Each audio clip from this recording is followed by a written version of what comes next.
Hello everyone, first of all welcome to 12th class. आज हम 12th के practical portion start करने जा रहे हैं। आज जो हम टॉपिक स्टार्ट कर रहे हैं उसका कनेक्शन प्रैक्टिकल क्वेश्चन से है, तो टॉपिक को अच्छे से समझने की जरूरत है। आपको स्क्रीन पर एक टैगलाइन नजर आ रही है, do not learn anything, try to understand everything. Accounts जो कि मैं हमेशा बोलती हूँ, याद कुछ नहीं करना है, हर चीज को समझना है, कंसेप्ट को क्लियर करना है, क्योंकि यहाँ जो चैप्टर हैं वो एक दूसरे से लिंकअप है। अगर आपको एक चैप्टर समझ में नहीं आएगा तो बेस आपका सही से नहीं बन पाएगा। इसलिए प्लीज कंसेप्ट क्लियर करें, याद कुछ भी ना करें। जब पार्टनरशिप के लिए अकाउंट्स तैयार किए जाते हैं तो वहाँ एक मेन अकाउंट है जिसका नाम है profit and loss appropriation account, लाभ हानि नियोजन खाता। अपन ने 11th में एक टॉपिक पढ़ा था profit and loss account. Businessman profit and loss account बनाकर साल भर के प्रॉफिट और लॉस की कैलकुलेशन करता है। साल भर में उसने जो भी प्रॉफिट कमाया है, अगर उसको नुकसान हुआ है, अगर उसको प्रॉफिट हुआ है, तो उसकी कैलकुलेशन होती है प्रॉफिट एंड लॉस अकाउंट में। अब पार्टनरशिप की बात आती है तो साल भर का प्रॉफिट कमाने के बाद उस प्रॉफिट या उस लॉस को जो उसने साल भर में कमाया है पार्टनर्स में डिस्ट्रीब्यूट करना पड़ता है। तो ऐसे ही डिस्ट्रीब्यूशन के लिए profit and loss appropriation account बनाते हैं। लाभ हानि नियोजन खाता साझेदारों में लाभ और हानि जो साल भर के दौरान फर्म ने कमाया है उसे बांटने के लिए तैयार किया जाता है। अपन ने 11th में ट्रेडिंग अकाउंट बनाना सीखा था। ट्रेडिंग अकाउंट बनाकर अपन वहां फाइंड आउट करते हैं ग्रॉस प्रॉफिट या ग्रॉस लॉस। इस ग्रॉस प्रॉफिट या ग्रॉस लॉस को फिर ट्रांसफर करते हैं अपन प्रॉफिट एंड लॉस अकाउंट में।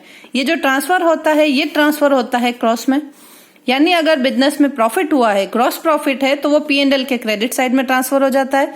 अगर बिजनेस में लॉस है, ट्रेडिंग अकाउंट में अगर ग्रॉस लॉस है, तो प्रॉफिट एंड लॉस अकाउंट बनाते समय उसको ट्रांसफर करते हैं टू साइड में। सेम वही फंडा यहाँ भी काम करना है। P&L बनाकर बिजनेसमैन ने नेट प्रॉफिट या नेट लॉस फाइंड आउट कर लिया। अब जो नेट प्रॉफिट या नेट लॉस जो बिजनेस में फाइंड आउट हुआ है, जो फर्म ने प्रॉफिट या लॉस जो भी कमाया है, उसको पार्टनर्स में बांटने से पहले पार्टनर्स के साथ जो संलेख बना था, जो पार्टनरशिप डीड कह रही है कि भाई पार्टनर को सैलरी देनी है, बोनस देना है, इंटरेस्ट ऑन कैपिटल देना है, इंटरेस्ट ऑन ड्रॉइंग्स चार्ज करने हैं, तो इस नेट प्रॉफिट या नेट लॉस को पार्टनर में बांटने के लिए जो अकाउंट बनाना है वो अकाउंट बनता है अपना profit and loss appropriation account. Same जैसे अपन ने जीपी या जीएल को ट्रांसफर किया था, सेम वैसे ही एनपी या एनएल नेट प्रॉफिट या नेट लॉस ट्रांसफर होता है P&L एप्रोप्रिएशन अकाउंट में। सेम वही फॉलो करना है अपने को। अगर प्रॉफिट हुआ है तो वो आ जाएगा बाय साइड में, बाय नेट प्रॉफिट। अगर लॉस है बिजनेस में तो वो ट्रांसफर होता है टू नेट लॉस। P&L बनाते समय अपन ने टू साइड में लिखे थे सारे इनडायरेक्ट एक्सपेंसेस, क्रेडिट साइड में अपन ने लिखी थी इनडायरेक्ट इनकम। अब P&L एप्रोप्रिएशन का कनेक्शन होता है पार्टनर से। भाई पार्टनर को कुछ भी चीज देनी है जो पार्टनरशिप डीड कह रही है, पार्टनर को देंगे तो फर्म के लिए खर्चा है, तो ऐसी सारी चीजें जो पार्टनर के लिए इनकम होती है वो फर्म के लिए खर्चा होता है। तो वो सारी चीजें आती है टू साइड में। सपोज पार्टनर को सैलरी देनी है, सैलरी टू में। सपोज पार्टनर को बोनस देना है, बोनस भी जाएगा टू में।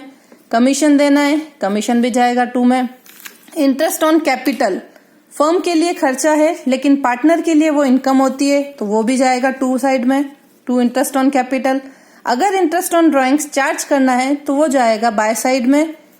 ऐसा क्यों? क्योंकि इंटरेस्ट ऑन ड्रॉइंग्स पार्टनर के लिए तो खर्चा है लेकिन फर्म के लिए इनकम है। अगर कोई पार्टनर ड्रॉइंग्स कर रहा है तो फर्म को उस पे इंटरेस्ट की इनकम होती है। ये तैयार करने के बाद सारे खर्चे आ जाएंगे टू साइड में, जो अपना जनरल का रूल है, all expenses and losses are in debit side. Firm के लिए जो भी खर्चा है, जो पार्टनर को मिल रहा है वो फर्म के लिए खर्चा है, इसलिए वो सारी चीजें आएगी टू साइड में। ऐसी सारी चीजें जिससे फर्म को इनकम हो रही है, तो इनकम की साइड हमेशा रहती है अपनी क्रेडिट साइड, तो वो आ जाएगा बाय साइड में। अब ये अकाउंट चूंकि नॉमिनल अकाउंट होता है, इस अकाउंट में अपन बैलेंस नहीं छोड़ सकते। अब जो भी काम करना है इसको बंद करेंगे अपन पार्टनर्स कैपिटल से, यानी बैलेंसिंग फिगर टू साइड में निकला तो भी पार्टनर कैपिटल से बंद होगा। अगर बैलेंसिंग फिगर बाय साइड में निकला तो भी वो पार्टनर्स कैपिटल से बंद होगा। दोनों कभी एक साथ नहीं हो सकते, या तो प्रॉफिट होगा या लॉस होगा। अगर क्रेडिट की टोटल डेबिट की टोटल से ज्यादा है इनकम की साइड अगर एक्सपेंसेस साइड से ज्यादा है तो यहाँ बिजनेस में जो होगा वो प्रॉफिट होगा जो पार्टनर में बटेगा। अगर एक्सपेंसेस की साइड उसकी इनकम की साइड से ज्यादा है तो बिजनेस में लॉस होगा जो कि पार्टनर में बटेगा। अब बात करें अपन जनरल एंट्रीज की कि जनरल एंट्रीज कैसे बनी। फर्स्ट ट्रांजेक्शन दिया है वर्ष के दौरान कमाए शुद्ध लाभ के लिए for net profit for the year. अपन ने अभी देखा था नेट प्रॉफिट P&L में 2 साइड में होता है, तो P&L एप्रोप्रिएशन बनाते समय वो आ जाता है अपना Y साइड में, तो वहां से एंट्री बनी profit and loss account debit to profit and loss appropriation account. Same अगर लॉस है तो वो आएगा, एंट्री बनेगी अपनी P&L appropriation account debit to P&L account. फिर एंट्री है अपनी पूंजी पर ब्याज के लिए। पूंजी पर ब्याज इंटरेस्ट ऑन कैपिटल फर्म के लिए खर्चा है, इसलिए जाएगा 2 साइड में, तो एंट्री बनी interest on capital account debit to partners capital. पूंजी पर ब्याज खाते को अपलिखित करने के लिए जब इंटरेस्ट ऑन कैपिटल चार्ज करते हैं तो ये एंट्री अपन ने 11th में सीख ली थी कि भाई कैपिटल का जो इंटरेस्ट है वो पार्टनर को अपने को पे नहीं करना है, उसके कैपिटल अकाउंट में ट्रांसफर करना है। अब इंटरेस्ट ऑन कैपिटल जब अपन ने ओपन किया था तब अपन ने ओपन करते समय उसको डेबिट किया था, बंद करने के लिए इसको किया अपन ने क्रेडिट। बंद कहां से होगा ये P&L एप्रोप्रिएशन, क्योंकि इसका कनेक्शन पार्टनर से, पार्टनर को इंटरेस्ट ऑन कैपिटल का पेमेंट फर्म करेगी, इसलिए एंट्री बनी P&L appropriation account debit to interest on capital account. Interest on drawing बंद करने के लिए और ओपन करने के लिए एंट्री। फिर है साझेदारों को वेतन bonus commission for salary bonus commission to partner. Partner को सैलरी बोनस कमीशन देंगे तो वो फर्म के लिए खर्चा है तो पहले खोलने की entry partner salary bonus commission account debit to partners capital account. फिर इसको बंद करेंगे तो P&L एप्रोप्रिएशन में ये 2 साइड में जाएगा, तो एंट्री बनेगी P&L appropriation account debit to partner salary bonus या कमीशन या जो भी रेम्यूनरेशन वहां दे रखा है।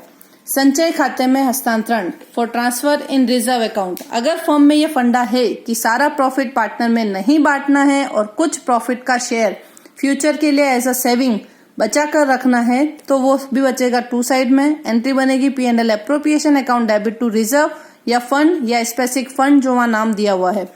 शुद्ध लाभ को बांटने के लिए शुद्ध लाभ होगा तो पार्टनर में 2 साइड में बटेगा, एंट्री बनेगी P&L appropriation account debit to partners capital. अगर बिजनेस में लॉस हुआ है, लॉस निकलेगा अपना बाय साइड में, तो एंट्री बनेगी partners capital account debit to P&L appropriation account. फिर है अपना P&L एप्रोप्रिएशन अकाउंट का फॉर्मेट की हेडिंग, कॉलम की हेडिंग यहाँ यूज करेंगे अपन ब्लैक पेन। लास्ट में जब अपन टोटल लिखेंगे वो भी लिखेंगे ब्लैक पेन से। स्टार्टिंग होगी इसकी प्रॉफिट या लॉस से, साल का प्रॉफिट होगा या लॉस होगा। प्रॉफिट होगा तो बाय P&L, अगर लॉस है बिजनेस में तो टू P&L। अब ऐसी सारी चीजें जो पार्टनर के लिए इनकम है, फर्म के लिए खर्चा है, वो सारी चीजें आएगी 2 साइड में, to interest on capital, to partner salary, to partners bonus commission. Reserve में ट्रांसफर करेंगे तो 2 साइड में, इंटरेस्ट ऑन ड्रॉइंग चार्ज करेंगे तो बाय साइड में। अब यहाँ आपको दिख रहा होगा मैंने XY लिखा है, तो सपोजिंग 2 पार्टनर है फर्म में X और Y। अगर पार्टनर 3 हैं 4 हैं तो यहाँ आएंगे उनके नाम कि भाई इंटरेस्ट ऑन कैपिटल का पेमेंट करना है, किस किस को करना है, कितना कितना करना है, नाम आ जाएंगे।